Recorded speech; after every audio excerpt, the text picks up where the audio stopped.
ایک کفن چور کا عبرتناک واقعہ۔ ایک رات اس کے ساتھ قبرستان میں کیا معاملہ پیش آیا، آئیے جانتے ہیں۔ ایک بزرگ جن کا نام حضرت سیدنا اسحاق رحمۃ اللہ علیہ ہے، آپ فرماتے ہیں کہ ایک شخص ہماری محفل میں آیا کرتا تھا، مگر اس کا آدھا چہرہ ہمیشہ چھپا رہتا تھا۔ ایک مرتبہ میں نے اس سے پوچھا کہ تم اپنا آدھا چہرہ چھپائے رکھتے ہو، اس کی کیا وجہ ہے؟ مجھے اس راز سے آگاہ کرو۔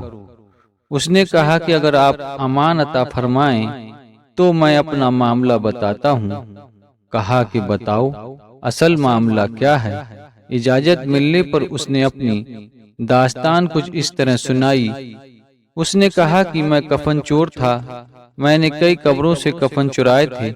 جب بھی کسی قبر کے مطابق معلوم ہوتا تو فوراً وہاں پہنچ کر کفن چرا لاتا۔ ایک مرتبہ ایک عورت کا انتقال ہوا، جب اسے دفنا دیا گیا تو میں فوراً قبرستان پہنچا۔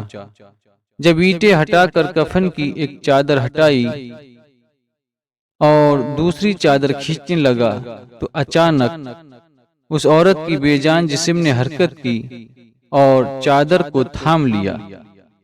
میں نے کہا، تمہارا کیا خیال ہے؟ تم مجھ سے جیت جاؤ گی؟ ایسا نہیں ہو سکتا۔ یہ کہہ کر میں گھٹنوں کے بل بیٹھ گیا اور پوری طاقت سے کفن کھینچنے لگا۔ اسی وقت اس عورت نے مجھے ایک زوردار تھپڑ مارا، جس کے درد کی شدت سے بے قرار ہو گیا اور میرے چہرے پر بہت زیادہ جلن ہونے لگی۔ یہ کہہ کر اس چور نے اپنے چہرے سے کپڑا ہٹایا تو اس کے گال پر انگلیوں کے نشان چھپے ہوئے تھے۔ میں نے کہا، قصہ پھر کیا ہوا؟ اس نے کہا کہ میں نے پھر اس کپڑے کو اس پر ڈال دیا اور جلدی سے میں نے اس قبر پر مٹی ڈال کر دوبارہ سے بھر دیا، اور میں نے یہ ارادہ کر لیا جب تک میں زندہ رہوں گا دوبارہ کبھی چوری نہیں کروں گا۔ اللہ میرے سبھی گناہوں کو معاف فرمائے اور مجھے توبہ کرنے کی توفیق عطا فرمائے۔ حضرت سیدنا ابو اسحاق رحمۃ اللہ علیہ اس کفن چور کا سارا واقعہ لکھ کر حضرت سیدنا ابو عزیر رحمۃ اللہ علیہ کی طرف روانہ کیا۔ انہوں نے جواب لکھ کر بھیجا کہ اس سے پوچھو کہ جو مسلمان قبلے کی طرف دفنائے گئے تھے، کیا سب کے چہرے قبلے کی طرف ہی تھے یا قبلے کی طرف سے پھر گئے تھے؟ میں نے کفن چور سے پوچھا تو اس نے کہا کہ میں نے جن لوگوں کے کفن چرائے ان میں سے اکثر کے چہرے قبلہ سے پھر چکے تھے۔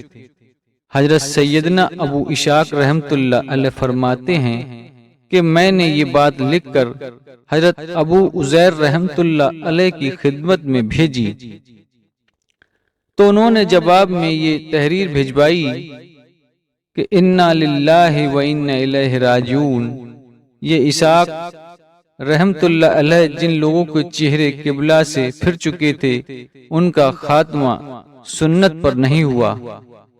پیارے دوستو، اللہ ہمیں اپنے حفظ و امان میں رکھے اور ہمارا خاتمہ حضور صلی اللہ علیہ وسلم کے سنت پر فرمائے۔ داستان عبرت میں ہمارے لیے عبرت موجود ہے کہ کتنا تشویشناک معاملہ ہے کہ جو لوگ سنتوں سے منہ موڑ لیتے ہیں، وہ کام شریعت کے مطابق نہیں ہوتے، اور جو دنیا کو دین پر ترجیح دیتے ہیں، ان کے ساتھ میں قبر میں بے انتہائی معاملہ ہوتا ہے۔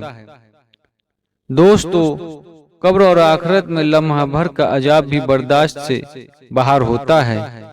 ہمارے نازک جسم جہنم کی بھڑکتی ہوئی آگ کا مقابلہ نہیں کر سکتے۔